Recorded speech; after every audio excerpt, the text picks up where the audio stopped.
Ang sabi nila, sa isang malaking pagsabog, ang kalawakan ay nabuo. Sa isang kapiraso ng lupa, nabuo ang mundo. Sa isang hulma ng putik, nabuo ang mga tao. Pero sa isang pagngiti mo sa akin, nabuo mong muli ang puso ko. Kaya nga sabi nila, napakababaw naman daw ng dahilan kung bakit kita minahal.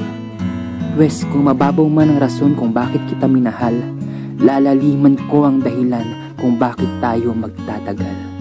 Maghuhukay ako kahit gaano katagal para malaman nila na tunay na pag-ibig ang umiiral. Pero wala naman silang pakialam. Total, hindi naman sila yung nagmamahal at hindi naman sila yung nagmahal. Ang sabi nila, ayaw nila akong tularan. Ayaw nilang magmahal kasi nga ayaw nilang masaktan.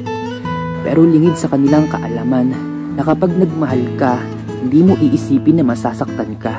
Ang iisipin mo ay kung paano kayo liligaya, kung paano susulitin ang bawat oras nang magkasama kayo, kung paano nyo sabay paliliparin ang inyong mga eroplano, kung paano nyo sabay palulusungin ang inyong mga barko, at kung paano nyo sabay lalakarin ang landas na hindi nabibigo.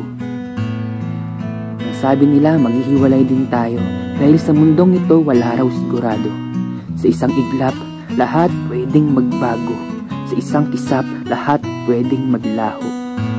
Pero ang hindi nila alam, iba sa mundo ko. Dahil sa mundo ko, ikaw ang nagbabago. At sa buhay ko, isa lang ang sigurado. Yun ay ang mahal kita at hindi na yun magbabago.